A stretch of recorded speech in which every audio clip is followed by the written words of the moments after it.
Excuse me, can I please talk to you for a minute? Sure. You know, you look kind of familiar. Yeah, you do too. I just want to know, do you know a podcast named The Podcast Is Mine? Oh, yeah, I know that podcast. I just want to let you know that it's mine. No, it's mine. Hello and welcome to The Podcast Is Mine. I'm Sunny Gruel. And I'm Bhushan Kumar. Hey, Bhushan, how are you today? I'm good, Sunny. How are you? Yeah, good. What have you been up to this week? So this week I have mostly been watching a show on Netflix called Masaba. Oh, wow. So Indian Netflix is doing very well at the moment. Like they are creating like the Netflix originals that are coming out are actually really. I don't know why we sound so surprised. I am shocked because I get no recommendations of anything Bollywood. I've given up trying to convert you to Bollywood. Honestly, like remember when we first met, and I'd always be like, "Oh yeah," and like Amir Khan was so good in this, or like and you'd be like, "Is he a cricketer?" Yeah, oh my god, he is, isn't he? Podcast Zone One hose. See what I've got to deal with. Honestly. The boy knows nothing about his culture. It's terrible. Terrible, I tell you. I love the food. Do you make curry at home? Do you? I've got that deep fat pride. Do not make me better that and start making samosas, Bhushan. Oh my god! So like I was saying, Sunny's an excellent host. We're recording currently in his apartment. And I was like, oh yeah, where are the samosas? And then he actually got out a deep fat fryer, and I was like, what? I was triggered. I was ready to get my donuts out and start plunging them into that deep fat fryer. I was like, donuts? I want samosas. I want pakoras. I was like, where's your chutney? Like, So anyway, as I was saying, I digress. Indian Netflix is doing really well. The content they're producing is really kind of progressive, and it reflects. It feels like it reflects a bit more accurately kind of the India that I kind of know and identify with, as opposed to like kind of Bollywood, which is like Hollywood in the sense that it only shows like the very kind of like top tier level kind of. It's very glossy, it's very superficial, but and that's not to say all Bollywood film is. I mean, it's a nuanced. Everything's a nuanced conversation. That's all I've seen of it. But Masaba, so it's a mother and daughter duo. In real life, the mother's a national award-winning actress. She's absolutely fabulous. Her name's Neena Gupta. And her daughter is called Masaba Gupta, and she's a fashion designer. And she is the daughter. So, if anyone likes cricket who's listening, and welcome all three of you. That's definitely not our friend circle. Exactly, not really our fan base, but we welcome everybody here. You're all here, exactly. And I love cricket sweaters and stuff like God, this autumn they're so but they're hot. not really that fit, are they? Cricketers, their bodies aren't really that. Anyway, so her dad is a cricketer. And so it's kind of based on fiction and reality, and it's the mother-daughter, and it's set in Mumbai, and it's just such a great drama. It's really like it's 6.5 hours, flew by. It's very contemporary. Oh wow! It felt like I was watching like Sex and City, or there's a new show on Sky Atlantic called I Hate Susie with Billie Piper. Oh my gosh, she's still knocking around. Yeah. Did she do Diary of a Call Girl? Yes, Secret Diary of a Call Girl. Yeah, she was good in that. And like this is more I Hate Susie is more autobiographical, and kind of Masaba feels like a kind of almost companion. I mean, it's a lot lighter. Yeah. I Hate Susie seems to be a bit more of a darker kind of a deeper dive. But it's very, very good, and I've been enjoying that. And like, it's just amazing. Like Neena Gupta, like she's an actress I've grown up watching, and it's just great to see like actresses like her getting their due. It's That's really nice to hear. That sounds really positive, especially because we need more representation. This is something that obviously our friends that work in that industry have always and still do struggle with. Yeah, absolutely. And like it's great, and especially coming from Indian Netflix as well, like So it is produced by the Netflix team in India, but it's being launched globally, so that people like us can watch it here. Precisely, and so it's the kind of content that you can proudly go in any territory. It's like that's the kind of like best of Indian drama. That's the kind of because Indian drama kind of gets like a really bad rap, and rightly so, because some of it is absolutely god awful. It's like those facial expressions that just get zoomed in on from 10 different angles, and I'm like, is this for real? It's like she's just found out that her food is late or something. It's like I have absolutely no idea what's going on. I know. God forbid she found out her period. I know. It's like, oh my god, you can't mention the word period on Indian drama. Like, and they're so regressive. Like you'll be like. they'll talk about stupid things like, oh, it's a it's always like a new bride, and like, and the problem she's having with her mother-in-law, and like she didn't bring enough dowry, and then it's like, instead of having a nuanced conversation about dowry and how it's wrong, and like, let's not talk, kind of ask for dowry, it'd be like, oh, well, she didn't bring that, and then that's like a 10-episode arc, and you're like, oh my goodness. And then the worst thing with sorry, I'm on a full rant here. Do it. But like, watching the Star Plus HD, like, I don't watch most of them. Their HD is still pixelated. I can't deal with these channels. Why are they so blurry? I feel like I'm back in 1995. I said, this is giving me pre-Sky Digital vibes. I can't do it. Roughing it, absolutely. Oh God! Like, they seem to have no kind of compliance or something. So the adverts are like every 5 minutes. So you get these 10 reaction shots, cuts to an advert, it recaps what just happened. You go to another advert, and these adverts are like, I kid you not. So like, the actual content of the show, we've started Sky Plusing it now. Yeah. So you can fast forward. Fast forward if they ever stop you fast forwarding adverts, that's it. Then Sky's gone. That's the only thing Sky is good for, honestly. Or pausing the TV live, if you know what I mean. Wink, wink. And if you're listening to our OnlyFans after hours, you can see a full zoom in session. Exactly. We will tell you how to get the best zoom. But anyway, that's what I've been doing. So what have you been up to this week? So what have I been? So I've been returning to the office a little bit more regularly, which is very. It's kind of nice because it's changed my routine a little bit, and I've actually really enjoyed working from home. It's been quite nice to have my own space, and like, I mean, I don't commute, I walk in anyway, so it's I've missed out on that kind of mobility in the morning. And I remember I think the first few days when I'd started coming back, I was exhausted, and I said, why am I out of breath just walking 5 minutes down the road? Because I'm just not used to doing it. Like literally for probably 10 years I've been walking to work, and it's been half an hour each side of the day, and I've not done that for 6 months, and I thought just that little bit has definitely made a difference. So that was nice, and then in the evening I got to have some friends over for dinner, which was really good. And so we were talking about, so bless them, they were like, oh, we want to kind of change things up in our flat, but we need to make space. And then Marie Kondo came up, and I was like, you know what? I mean, we're definitely going to do that with your sex toys one day. How much time have you got, honestly? All of them spark joy. None of them at the moment. All the batteries are gone. We need to buy you a recharger.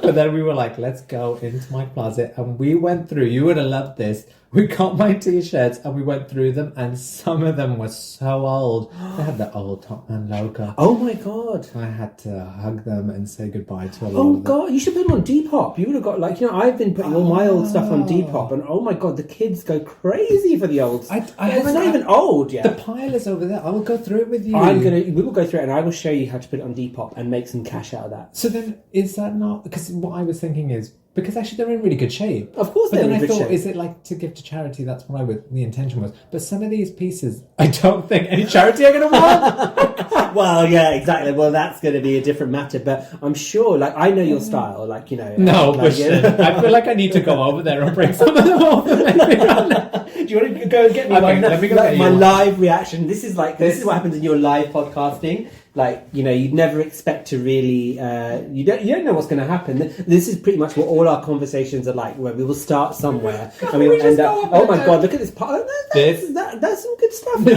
But Oh my I'm going to God. show you some of the... So we went through the And dark collection. can you audio describe them as well? Okay, so everybody... we have... Let me get to some of the... So there's some basic stuff, which is just like a nice little polo. But then there's a bit of a tiny stain there that I can't get rid of. So it's like, no, it's out of it. Okay. This is like... Oh my God. It leaves nothing to the imagination. It's so tight. I think I might keep this, actually. I think you should keep that. That's really cute. So that's for our listeners. Green. It's a lime green knitted polo tee, which is very in at the moment, I must say. I think my friends are going to be very frustrated when they hear this, because they're going to be like, we spent over an hour deciding what to get rid of. You went through your wardrobe with the wrong friends, let me tell you. Like, you've got like Anna Winter sitting here, and like you're going to, oh my God. That needs to go. That needs to go. So it's a t-shirt that says serial killer, and it's got like a shreddy with an axe in it. Yeah, that goes to the but that you can sell on Depop. So yeah, because to contextualize it, a lot of these t-shirts are from my 20s, which were only a few weeks ago. Oh, of course, yeah.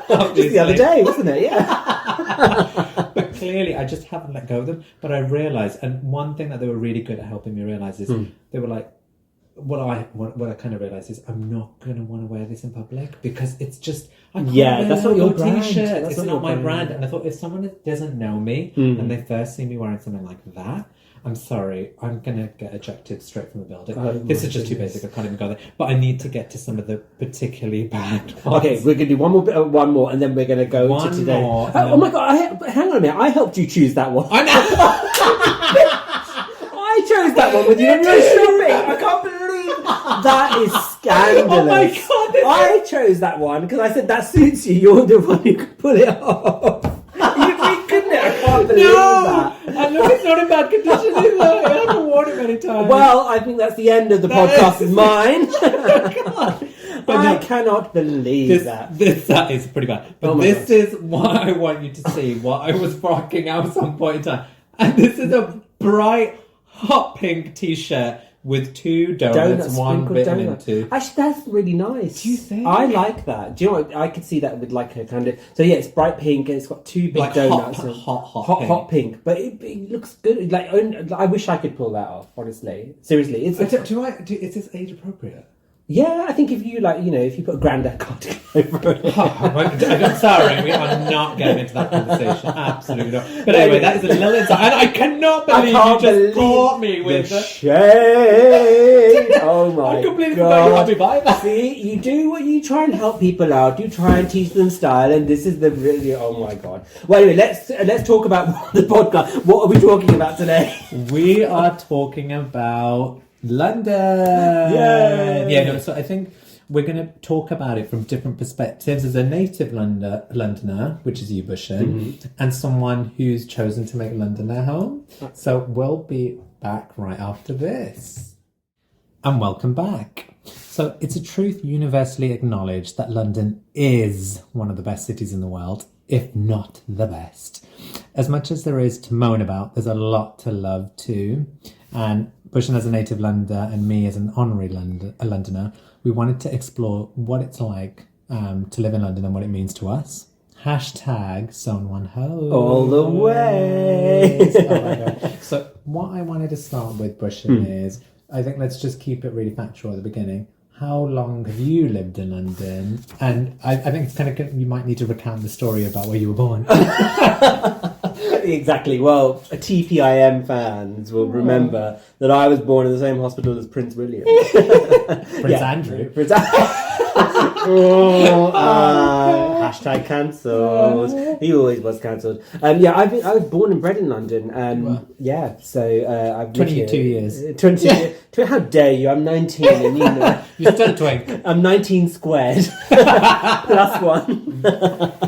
For all you mathletes out there. I love that. Born and bred in London. I've lived in London all my life. I did consider going university. I was going to say abroad. It was Sussex. I think so too. Sussex, the country of Sussex. But that didn't really work out for me because I don't know, it just didn't feel right, and I ended up going to university. You didn't have an oxygen mask. Yeah, exactly. I was like, they don't have a Zara here. What am I going to do? So I've lived in London all my life, and I've just, I found work here as well, and my family, my friends, everything that I know is here really. So I've always lived in London. How about you? I have lived in London since university. Gosh, that was 1864. What a bitch. I'm still mad about the t-shirt. Oh my God. I'm carrying that. I did not even think about the t-shirt. I love that. Bet you wish you never told me that now. I think I've had that t-shirt for about 10 years. 10 years? 3 years ago or something. Where were we? Did we go to... It was a bank holiday or something. The BFI thing? No, do you know what it was? I remember because my Instagram story was so on... My Instagram stories are amazing. Oh, they're so good. But this Instagram story in particular. So I remember the clocks had gone forward, and so I put as my subtitle, as the clocks went forward, I fast forwarded to Soho for brunch. So we went for brunch. And then afterwards we were like, should we go shopping? And then we went to Top Man and we had a look, and then I remember you were like, and I picked some pieces out. So and that was one of them. No, we did. I wore it out to a BFI thing. We went to a party. Oh yeah. Oh yes, of course. And you got loads of compliments for it. Yeah, we will definitely. I'm gonna put it on Depop. Forget the charities. Exactly. But sorry, we digress. So you're at university, 1864. So since. Yes, that was 17 years ago. Oh my God! I can't believe it has been that long. And I'm trying to think in terms of what attracted me here. I remember when I was applying, I applied to universities across the country, and I even considered places like York and I know Manchester, which is a close second. Quite happening. Bristol, and then I think Warwick and places like that. So I thought, look, I've got a really good spread. But then when I came down for my interview, I just thought, I've always kind of loved visiting. It's like, school trips and stuff and with family. And I thought, it just feels quite exciting to be here. And the uni had such a good reputation, the rival to your university. Were you right? You went LSE, didn't you? UCL. Oh, UCL, yeah, of course, yeah. And so I've been here since, and I can't believe it's been so long, but it feels totally like home to me. I mean, it's nearly, it's 1 year away from me being here longer than I grew up in Wolverhampton. So that means you're going to be an actual Londoner. Is that the official, how do you determine if someone is officially, is it 10 years? Is it spending more time here? Is it... Well, us Londoners are a fickle bunch, No, I'm joking. I think it's 10 years is like an honorary Londoner. And then I think like official, yeah. So one more year. One more year, and then you're there. But no, isn't it 5 years for honorary? Because you can come from anywhere in the world, and if you've been here for 5 years, you're honorary Londoner. And I think 10 years is going to make you're a proper Londoner. Oh my gosh! It's the Gold Star Gay. I'm going to be official Londoner as well. I know you'll never be platinum. Though, I can't be. Will you C-section? No, that's that's when you test you, baby. Oh, test you. Oh no, maybe I'm Gold Star. Basically, never touch the vagina. Like what? Oh wow. Okay, and can I also say how smart you are as well? Because all those universities, all those Russell League universities, I'm like, you weren't messing like Harvard, Brown, Princeton. I know. Well, of course, but I think I was quite keen to go somewhere that was quite cosmopolitan as well, because a lot of those. I mean, Manchester's really fun. I wanted to be in a place that had a lot of buzz, and being like a. Someone that hadn't come out of the closet yet. I definitely want to cut. I thought it would be an easier place to be myself. Yeah.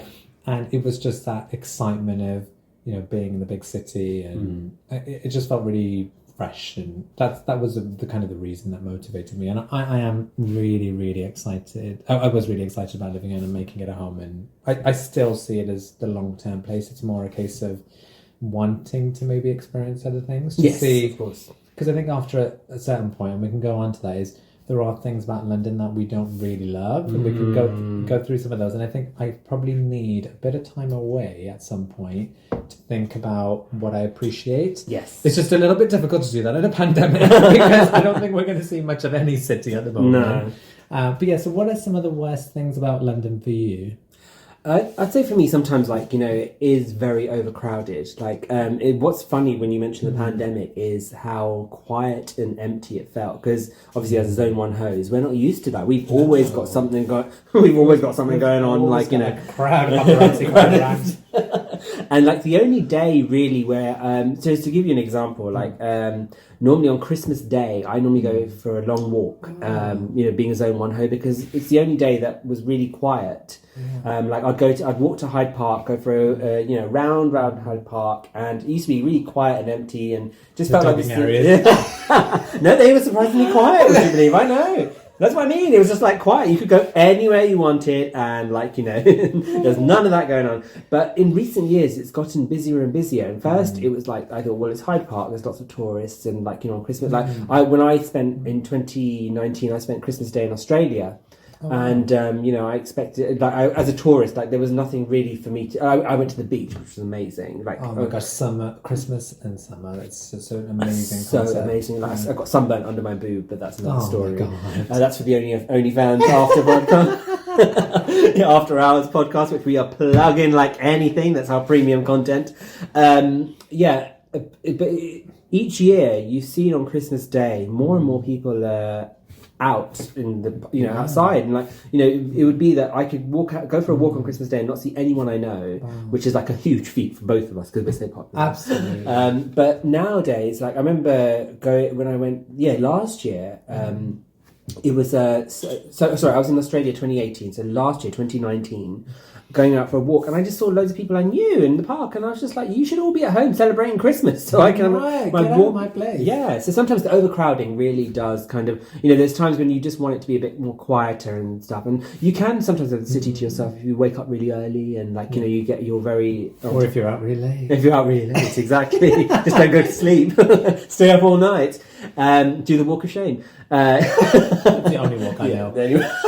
Well, I didn't want to say it, but so the overcrowding, sometimes the pollution as well, and again the pandemic was like it was so weird. Like I always shut my window for when I go to sleep, and like during the pandemic I was able to keep my window open because it was quiet outside, and you would hear like again, humble brag alert, I live near Paddington Station. And Little Venice. Little Venice, woo! And I remember like you can hear the trains, like the sound of the wind would actually carry the sound of the trains, and it's and it's not something that you would expect in a built up city to be able to hear something that's not immediately close to you.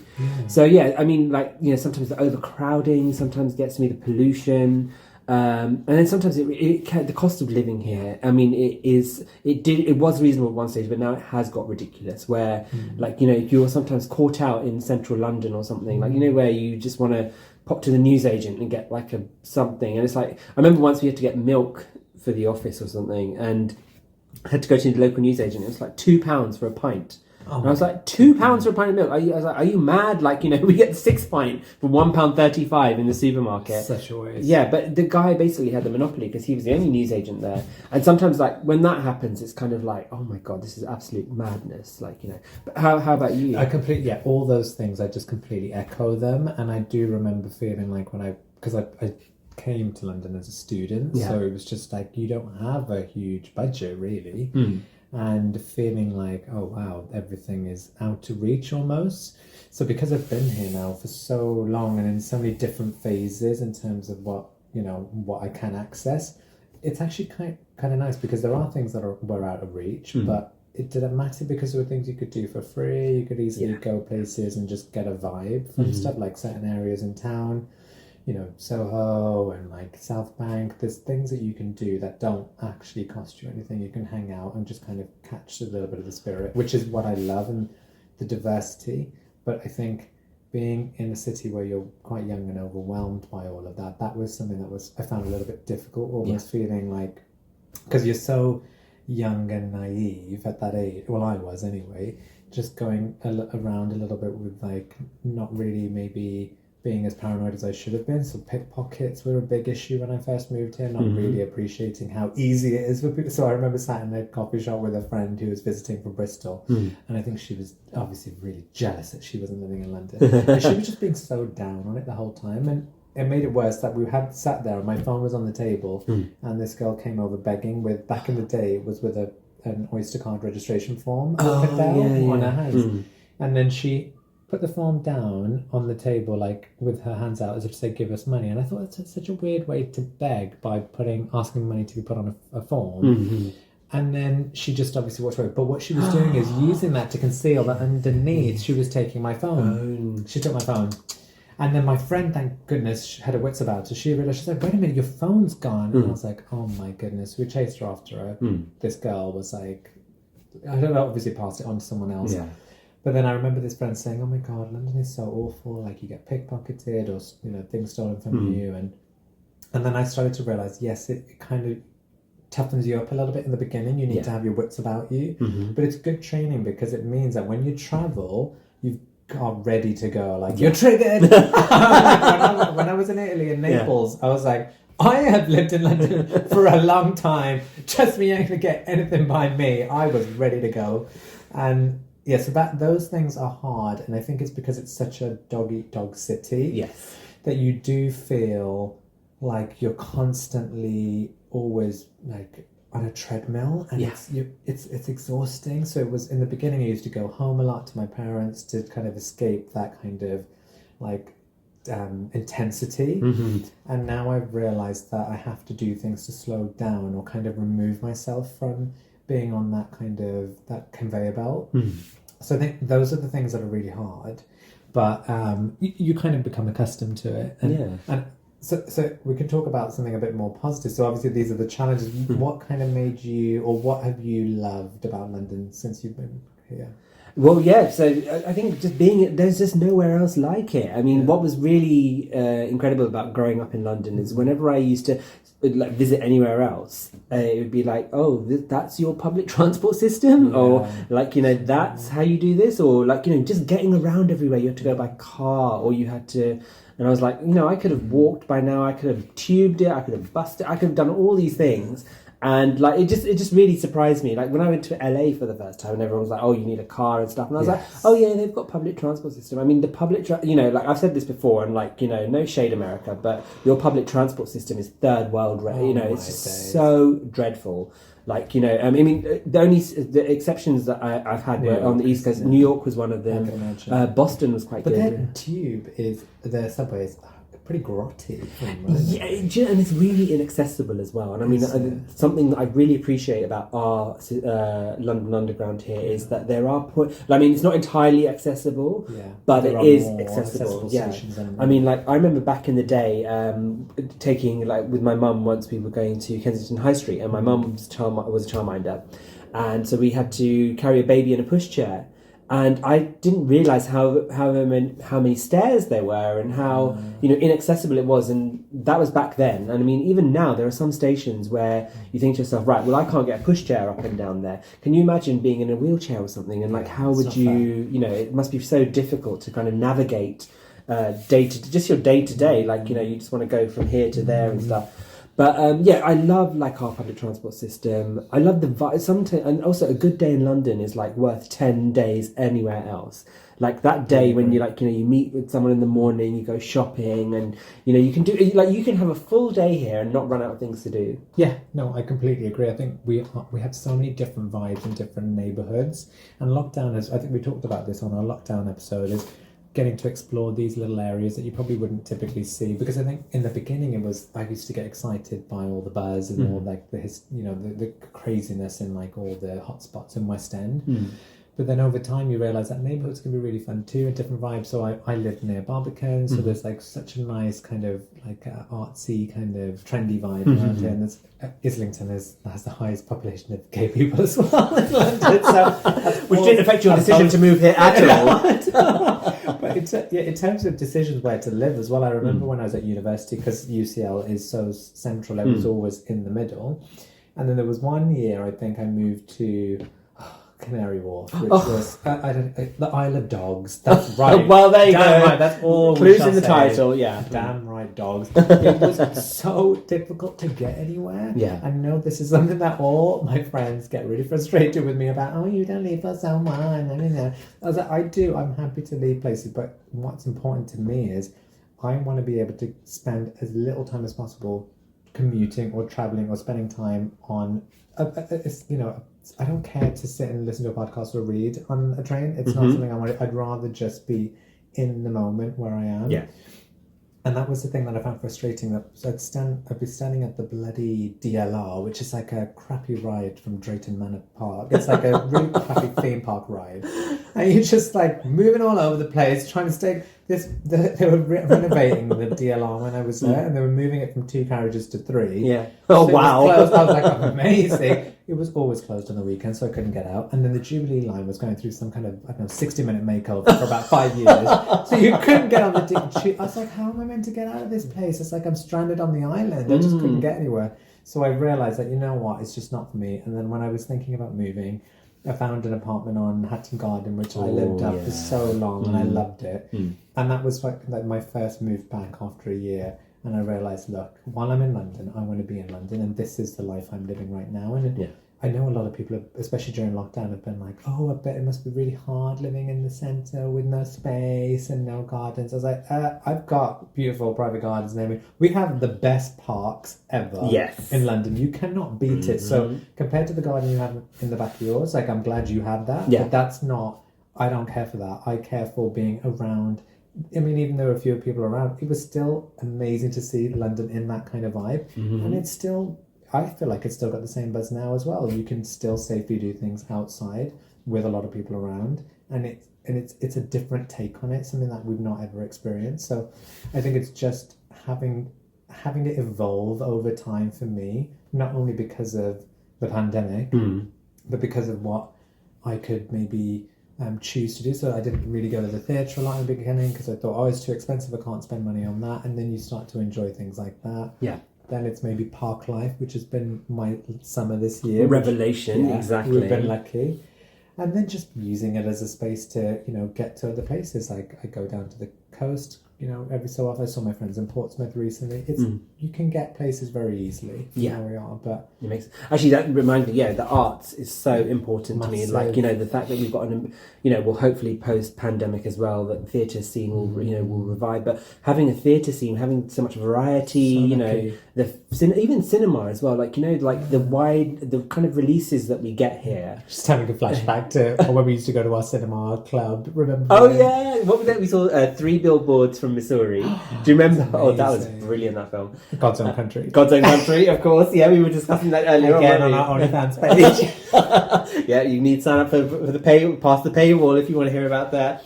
But our arts is like unrivaled. So what you were just saying there, and also like the parks are our beaches. I remember you saying that, and that's stuck in my mind. It really is the way that we enjoy outdoor life here. Yeah, I mean that is like especially in Central as well. I mean, like we've got gorgeous Regent's Park where this podcast was conceived, and that is my favourite park. I mean, how well manicured is that? Your rose garden was immaculate. That bush is looking in tip-top condition. And no imac to be found there. I love it when you were first meeting me there. Bhushan needed search and rescue because poor guy, bless him, 3 hours in, I was like, girl, are you okay? He's like, where is he? He's like, I'm going to call the police. And I was just like, I'm trying to find your bush and I can't find it. Where is your G-spot? And then I was like, oh, there it is. You found it. Oh, God. But it's just gorgeous, like, to sit in that, like, Regent's Park, Hyde Park, St. James Park. Victoria Park. We've got more. Yeah, my friend was saying yesterday that it's the greenest city in the world, apparently. Yeah, we've got all these amazing... And so when people are like, oh, you don't have open spaces and stuff, you can go into Hyde Park or Regent's Park and get lost there, and you don't even feel like you're in there. Hampstead Heath, for God's sake. Oh, my God. That's a part I don't often go to, and I need to spend more time there, especially because obviously there's so many gays there. We've got like the pond and stuff. I definitely want to spend more time in that area. Well, we know why now. You can see your motivation coming very clearly. Oh God! But I think the other thing that I really, really love, obviously, which we've not focused on, is the people that it attracts as well. Yes. Because it's so diverse. I never ever felt as though, because I remember growing up in Wolverhampton, especially being like young and gay, it was like, it was almost, especially at that time, it felt like it was starting to become accepted. And still I used to get called gay in public and stuff by people I didn't even know, and I just thought I was used to that growing up. When I moved to London, I think it happened once. I was actually in Hyde Park, someone was just saying gay boy or something. Oh, sorry, that was me. It was sorry, I've got something to tell you. It's my turn for the dramatic revelation. But it was quite early on. I think it was probably a year or two in, and I was just like, I think I was at uni at the time, and I'm thinking, wow, that hasn't happened in so long that someone's done that. And I thought, shit, this is weird that it doesn't happen. And I think that was the last time it happened, because something must have changed generationally and in terms of time. But I don't need to worry about who I am in this city. And I realised it more when you'd go abroad and you'd have to think carefully about, being yourself and are you safe?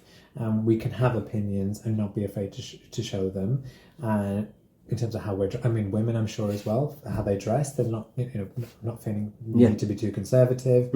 I feel like this is a place that we are very lucky to be living in, and it makes you a little bit maybe complacent at times when you travel. You notice a difference. So that's why I think having time away makes you appreciate those things. It does, absolutely. And also you're making me think as well, because I remember this toxic Karen that I used to work with.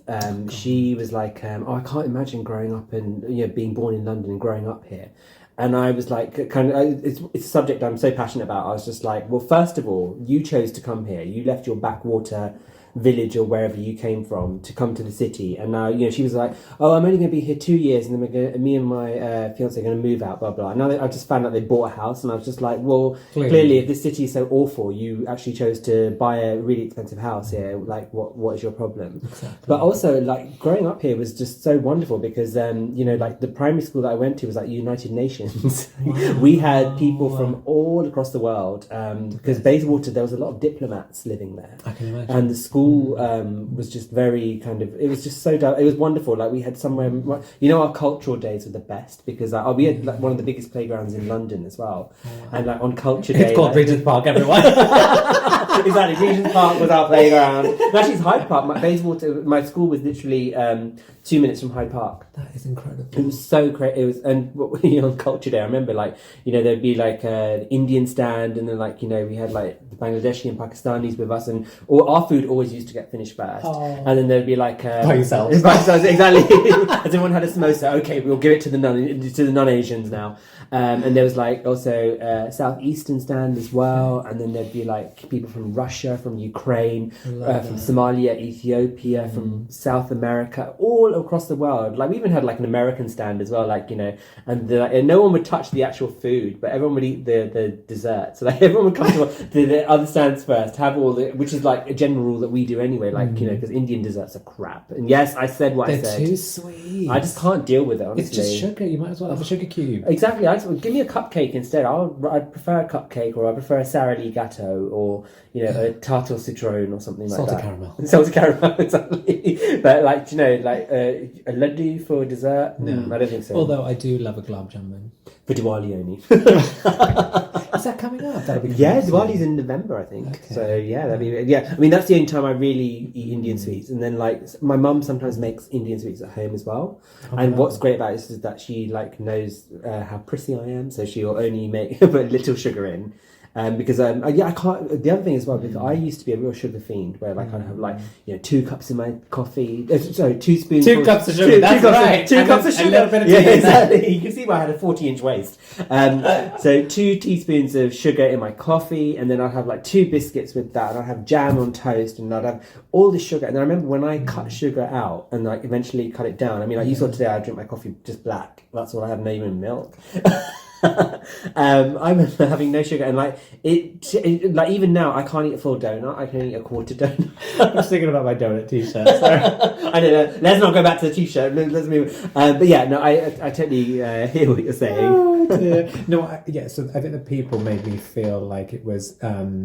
You can just be yourself, and you can learn from others. Like that point you made about the diversity. And yes, you were saying at university, you were around so many international people, like the people from Pakistan, Bangladesh. The US. This wasn't university. This was primary school. What? That's the thing. I'm so impressed. But I didn't get to have that experience until I went to university. Really, because in my school, there was diversity, but it may be in terms of races, but not from they were probably born here in the UK, which was still nice to have that level of diversity. But coming here and feeling like you're around really international people and learning about their cultures, wanting to one day travel to their countries and having that insight, and then actually having friends from those countries as well.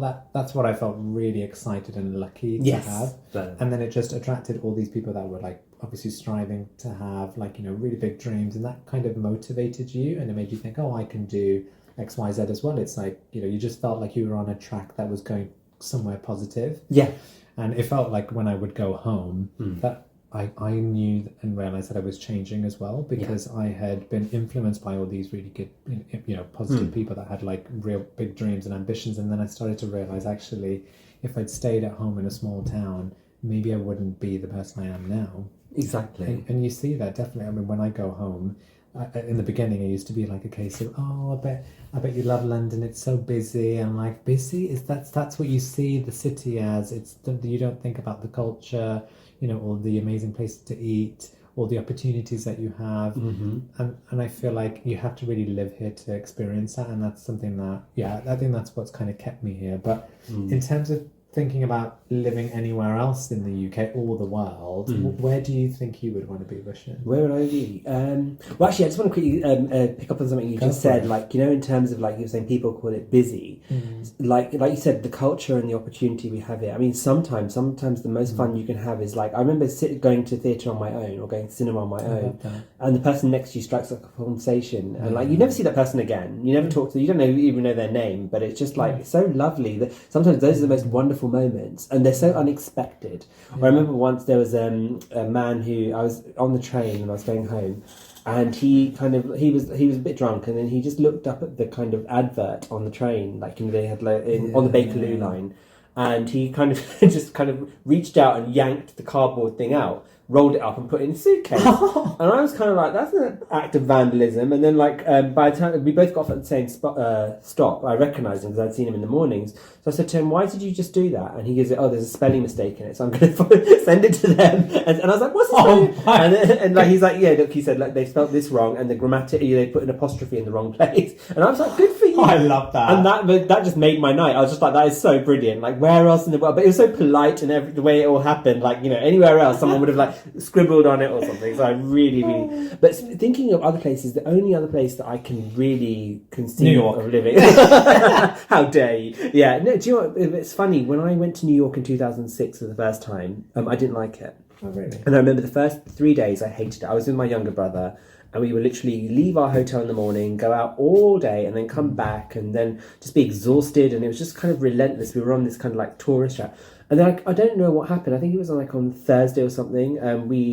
So we went from like Monday to Friday, and then on Thursday I woke up, and then I don't know, just sort of all aligned for me. Suddenly it was like really, I don't know. I just felt a sense of homecoming. And then like every time I've been to, I go every year. So obviously I haven't been this year during the pandemic. But I go every year, and I just feel like whenever I land JFK, I'm like, I'm home. I don't know what. It's such a strange feeling. The only places I feel that are JFK and Heathrow, where I'm like when I land, and I'm like, I'm home. But otherwise, the only other place I could, like, a lot of people don't like LA, but I think I could live in LA because I like the idea that you can you kind of, you know, first of all, you have to like kind of know the city doesn't reveal itself to you. You've really got to do the work and try and find it. And it's not an easy, it's like London. It's not it's even harder to navigate, I'd say, because there's no kind of central point. But once you learn about the city and you kind of get to know it, it's really it opens itself up to you in wonderful ways. And I think I could live there. But I think, honestly, I think London is. I will always have to spend a part of the year in London. Yeah, always. No, and it's funny you say that in terms of you have to discover like LA when you mentioned it, because that's what I've heard a lot about LA, that it's so huge and everything's so spread out that you have to find a way to get to places and spend a lot of time in traffic. I unfortunately, and London has that because it's difficult to get to different places easily or as quickly as you'd like, because it is big and it's like spread out, and everyone is always in a different place. And I think that's the other reason why when we go on, we joke around about zone on host stuff, but the thing is, because I haven't grown up here, I never had any sort of connection to any particular area. Other than where I first moved, where I was effectively conceived in Bloomsbury. But it was almost as though, look, I have friends that live west, I have friends that live north and south and east. So what? You have friends in the south? What? I know. I don't. Yeah, I don't say it very often. No, so I do too. So who am I talking about? Like, you know. And then I realised that actually I spend time, especially being single and not living with anyone else, I need to be able to get to places quite easily, and I don't want to be stuck in a neighborhood. And maybe one day my life would change where I want to have a base somewhere and have a bit more space with someone. Yeah. But where I am in my life right now, I like being able to walk to the gym, walk to work, walk down and just explore maybe a part of town that I've not been to in a little while. And it's that kind of like pedestrian living, which I really love. And that's the kind of city that I could probably see myself living in. And that's when I think about city. I also think places like New York, which is probably quite similar to London in a lot of ways. Very. And then I used to think, maybe West Coast of the States, that would be good because it's completely different. But I think it is hard when you've been spoiled in a way with all that London has to offer to feel like you want to pick something else, because everything will almost feel like it's second best to it. Yeah, because you do get FOMO, don't you? Because I was just thinking when you were saying that, like Barcelona, I remember I've been to Barcelona a couple of times, and I did think Actually, do you know what? I could live in Barcelona because I do like it here. Yeah, like there's a really city. nice vibe to it. It's But then I was always thinking in my mind, but what I could do is I could like live in London for 2 days and go to Barcelona.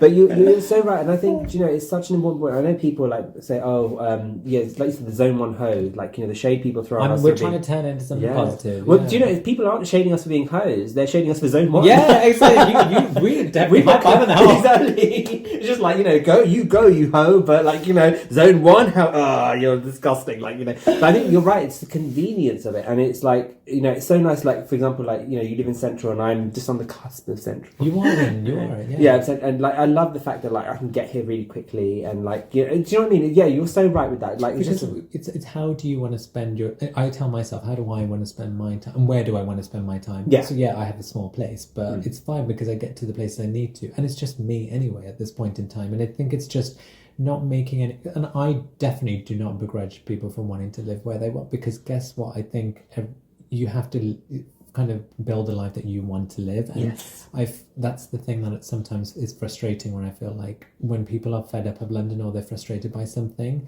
they associate being there with something negative, and I'm like, well, your issue is not being in Central, it's just you're not happy with your circumstances, so fix that. And that's why I've seen other friends move away or do something else, and I think right now for me it's like something that I'm really I feel like this is going to be my long-term home, but it's just it would be good to try and experience something. It's annoying that we've got this pandemic, but it is. Do you know something? I'm going to interrupt you here because I just got a message saying that you are now a proper Londoner, because that is such a good point.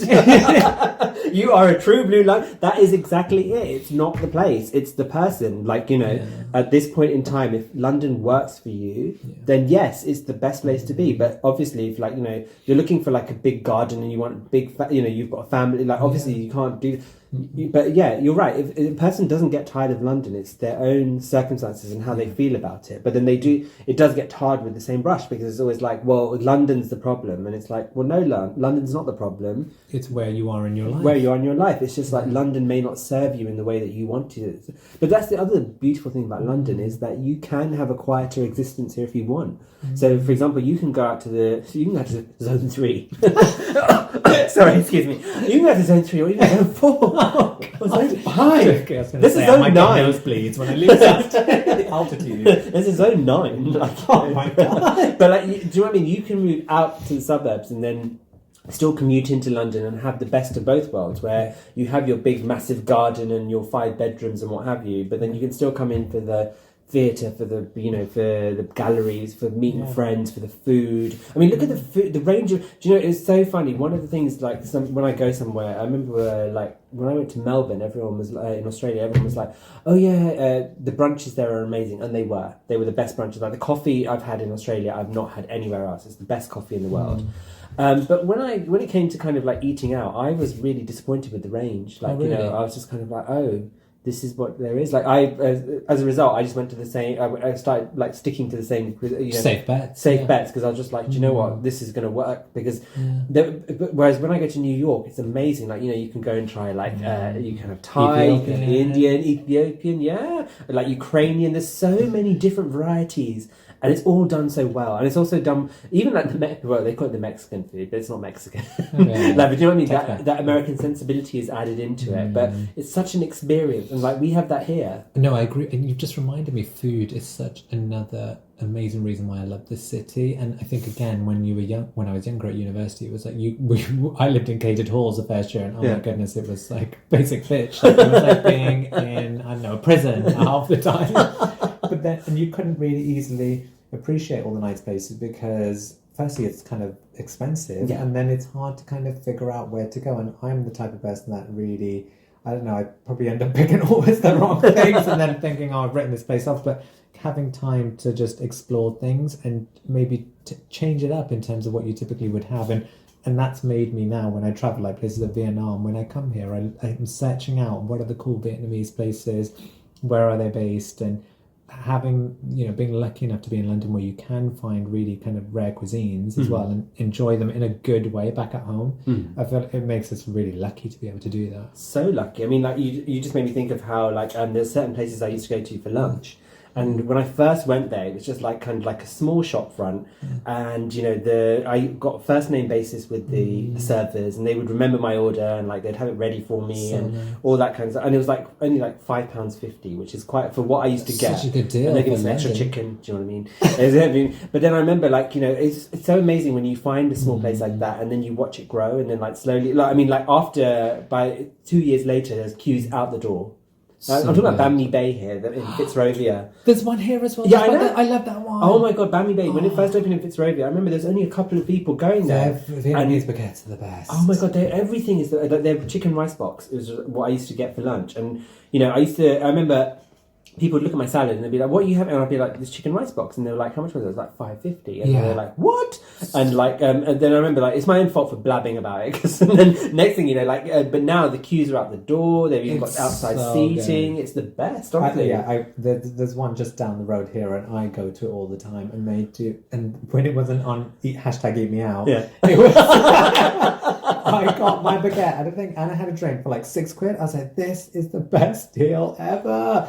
But that's the thing that, we have access to these places that if I was living in another city, we wouldn't have that opportunity. And I think the thing is, it's hard as well for those places to be a success because it's so expensive to host a restaurant that has that kind of unique factor that's a little bit more local. I mean, there is a small chain, obviously, but... that's the other thing that can be frustrating. There's like Pret after Pizza or Express. Leon and exactly. And because it's an expensive city, they can't always afford to have, open up shop. But I've noticed over the years that I've been here, maybe it's because I'm just spending more time and effort to search out these restaurants. There are little boutique-y little places that you can find that are a bit more like unique. Yeah, and local as well. Yeah, exactly. That's down the road to you. There might be places here that no one else knows really, unless you live in the area. But by going to that place, but you're keeping it alive, and even like the local kebab place or something, the kebabs are the best. Or there's like an Iranian place near us that do amazing like kebabs and stuff, and I'm just like that. Yeah, but if you told somebody to come from outside, they'd be like, what's special about it? But you're like, no, it's because it's local and No, I agree. And it was just a reminder, we need to go to this place that I just went to it's a Korean place down the road. I just saw it open up and I thought, even in lockdown, there are places opening up in London. And I think, how lucky are we that we have access to that stuff? And you can just explore a road and be like, oh, now there's something new. It's always changing and growing, and that can make it hard because you're always feeling like you're keeping up. But for now, it works. It works really well. It works really well, yeah. Brilliant. So then we'll be back after this. Yay. And welcome back. So Bhushan, what we're going to do is the London quiz. So it's going to be very in the frame of like quick fire. Yeah. So I will start with your home is... So my home is Little Venice, Maida Vale, London. Fabulous. What do you prefer in terms of modes of transport? Bus, taxi or tube? Well, I have to be honest, I'm a bit verse. Oh, so wow. What a shock. So I like... sometimes I'll take a bus. Actually, post-pandemic... during the pandemic... I've been taking more buses than I have tubes, but normally I'm a tube person. Yes. I mean, we all love a good tube. What makes someone a Londoner? I think it's just being open to all possibilities and just being a really unique person and just being a lovely person, just being a really nice person. What was the last play you saw? So the last play I saw was last year in the Bread and Roses Theatre, and it was a fringe play called Four Games. And I love fringe theatre, one of the best things about London. And I think that was the last play I saw. Amazing. What is the best place for a first date? For a first date, it depends. If it's like a lunchtime, I would say like a park, because we love our parks. And if it's the evening, I would say probably a night at the theatre, or I would like the Royal Court Theatre Bar is amazing. I really love that. Or just Soho. I love Soho. What is your favourite? Oh, actually, sorry. Before we get to that, what shops do you rely on? How long have you got? Oh, God, Zara! You asked for it. You wanted to know. Zara is one of the shops, but. I don't know, there's so many, from my dry cleaners to, my tailor to... so, do you know what? We haven't got enough time. We haven't got enough time for this. Ain't nobody got time for that. What is your favourite pub? The Greyhound, Kensington. Oh, wow. Mm-hmm. Your biggest extravagance? Is yet to come. Oh, where would you like to be buried / cremated? Well, I'll be cremated because, I'm on my 100th life now, so wow. I'm ready for Nirvana. I don't know, you could scatter me probably in Zara. Zara Soho Square. I was going to say the Soho Square one next to the Harry Christians. That's exactly what I went to. You know what my last wishes are. Yes. You're going to be in those little public urinals. In no time, I know they'll hoover me out, brush me out straight away. Yeah, blocking those drains. What's the best meal you've had in London? I'm not going to say the name of the restaurant because I don't want everyone to go there and it's already. No, I'll tell you off air. Tell me off air. But it's a Thai restaurant and it's chicken fried rice with chili sauce. It's the fried rice rather than the chili rice because then you can control how hot it is. But if you know me, you know where I'm talking about. You've probably been there with me. Oh, wow. I think you've been there with me. I think I remember it now. Where do you work out? I go to the wonderful Frame Fitzrovia, so it's like a boutique gym, and they do amazing classes. All the teachers are world standard, and there's always a celebrity or two in the class, and it's just the best workout in London. And you are always the celebrity in the class. Well, duh. Well, that was inferred, but yeah. What do you collect? Vogue magazines. Oh. I collect international editions. Nice. Mm-hmm. What would you do if you were mayor in London for the day? I would definitely make climate change a priority, dealing with climate change. I'd also make sure, just basically making sure that the vulnerable and the poor people of our city are supported. Those too. Yeah, if there's anyone who's not in Zone 1, access to Zone 1. This is such a Miss World, I always want to help the vulnerable and poor who can't access Zone 1, and I want to make Zone 1 available to everybody. Oh, God. I do want to say, actually, that the thing about Zone 1 host stuff, I don't want it to seem... Hashtag Zone. I don't want it to seem like it's an elitist thing, but the thing is... It is an elitist... No, but it's... Because I rent to...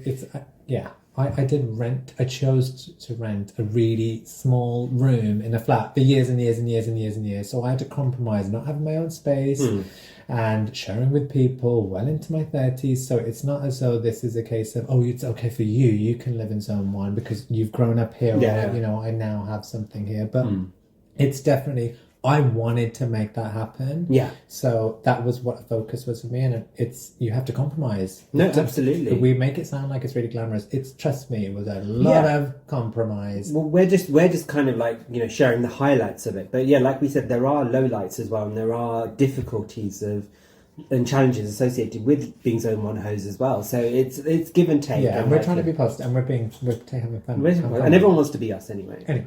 Because I could just see all those people it's okay for you. Yeah. So, okay, if you could buy any building in London and live in it, what would it be? Either Buckingham Palace or Kensington Gardens. Yes, Queen! And then, I'd have all my friends around, and then I wouldn't have to speak to anybody because I wouldn't be able to find you in there. But also, can you imagine? There's Zone 1, real extra. That's clock. That's you clock the game. Do you know what I mean? There's nowhere else there to go from there. And who is your iconic Londoner? Myself, of course. Duh. Right. Ain't nobody else who does London like me. Is there anyone else who's more London than me? No, I mean, you are the epitome of London for me. So you didn't even ask me that question. I've already answered. There you go. Thank you. Amazing. So I think I'll be switching. Yes, I think it's my turn to ask you. Yeah. Right. So let's do this mastermind style again. Okay. Then. So your name. Oh, okay. If it's mastermind style, okay, then that's fine. I'm in the zone. Your name. Sunny Gruel. Occupation, Zone 1 ho. Just ho. Just ho. CEO. So, occupation, CEO. And your subject is the London quiz. Are you ready? Yes. Okay. Home is? I always say this. Near Barbican. Barbican. Bus, taxi or tube? Actually, none of the above. I prefer walking. Street walker. What makes someone a Londoner? Someone that is open to learn from those people around them. Yes, very good. What was the last play you saw? I'm not really into plays. I do love musicals, and I think the last one I saw was Jamie. Oh, yeah. Everyone's talking about Jamie. Wasn't it Anne Juliet? I haven't seen that. Oh, no, Is you want to see? Oh, that's I what really we were. wanna Oh, yeah, see yeah. We were going to go see that. Yeah, Sorry. I need to go. Yeah. Okay, we're even with the t-shirt now. Best place for a first date. I used to go to this place in Soho, which is closed down now. But one place that I want to really go, other than parks, like you mentioned, is which I tend to go for drinks occasionally, but not been on a date yet. Is the roof garden in the walkie-talkie. Oh, because it's such a cool vibe and it's like a nice view and yeah, that's a great something idea. different, unique. Yeah. What shops do you rely on? I rely, to be fair, because again, being as on one hoe, it's like there's different vibes. So Carnaby Street, I love for like getting all like trainers and stuff. Oxford Street for like the core stuff, and then more recently, because I've been very into home interior design. Tottenham Court Road has been my saviour, so I think my favourite is West Elm, to be honest. I love... God, you thought I was bougie, honestly. I love this bitch. West Elm, yeah. What else do I love? Heels, Bow Concept, Lombok. I can see everyone rolling their eyes. I'm just like, do you know, I come in here with my Louis Vuitton, my Gucci, and then this one comes over the heels. And, oh my... Right, let's move on. What's your favourite pub? Pub. I don't really do pubs, but my favourite. Let's just you know what? Let's go really off-brand Compton's. Oh God! What's your biggest extravagance? In London, my biggest extravagance would probably be spa stuff. Oh my God, like the Corinthia maybe. Oh wow. Oh my God, it's like the best spa in London. Do you know, we need to run a poll because we need to find out who's the most bougie of both of us. It's definitely Bhushan. No, I'm but just trying to keep up. No, but no, seriously. You regularly go to the spa. I hardly do it. No, I just saw, like, you live like a stone's throw. Actually, I'll tell you that off air. But is that the Russian one? I think so, possibly. Where they throw, like, they whack with the beat leaves. No. It's a different one. I'll tell you about it. Really? Again, and if you're listening to our OnlyFans after hours podcast, you know. Where would you like to be buried, cremated? I ain't going to be around, so I don't care. Or would you be buried or cremated? I've never really thought about it. That's a really good idea. Good point. Cremated, probably. Cremated, yeah. And then my ashes can be, I don't know, scattered. Lombok. Or in West Elm. Just pour it into like a vase there or something. It'll be in an urn. The best meal you've ever had? In London. It's so hard. But a place that maybe we'll even go to lunch today, there's a place that does, I think it's Seoul 90, just a Korean fried chicken that I'm obsessed with it at the moment. I can't stop eating it. It's so good. It's so good. But you need it after, like, yeah. Oh my gosh. Exactly. Where do you work out? I work at Virgin Active. Yeah. And if you know, you know. Oh dear. I mean, like, you know, all of this and more is covered in our OnlyFans. After our podcast. It used to be we were 2 seconds away from you need to give it up. OnlyFans is our new, you need to give it up. Honestly, we are going for the hard sell today, honestly. You know, we want that coin because, like, if you're shopping at Heels and Bow Concept and Louis Vuitton, then you need whole concept. Yeah, concept, exactly. What would you do if you were mayor for the day? You know, it's really similar to what you said in terms of being really conscious for the environment, because I'd love it if they could pedestrianise London, because especially during lockdown, having this new alfresco dining, I'm all for it. I know it's way too cold, so if they're bringing those heaters that are really bad for the environment, I'm all up for it. Oh God. So if you could buy any building in London and live in it, which would it be? Oh, I've got to be careful not to name any of the properties that my clients live in now. To be fair, it's a really... I don't want to say anything cliche about Buckingham Palace. Bitch, excuse me? You're definitely not invited.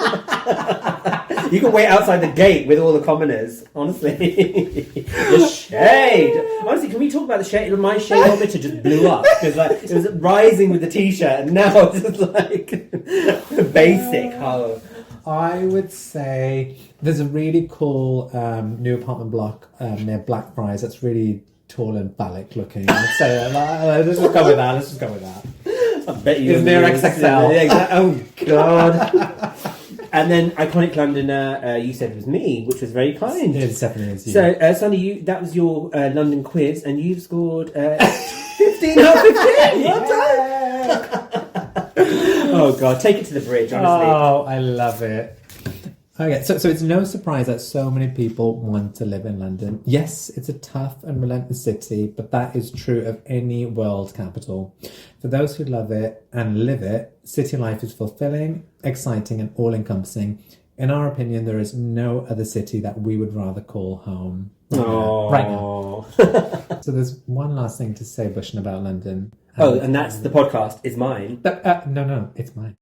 We hope you enjoyed listening. Please don't forget to like and subscribe to our podcast and tell a friend. You can follow us on the socials, Facebook, Instagram, @thepodcastismine, Twitter, @podcastismine, or email us, thepodcastismine@gmail.com. Oh, and one more thing, the podcast is mine.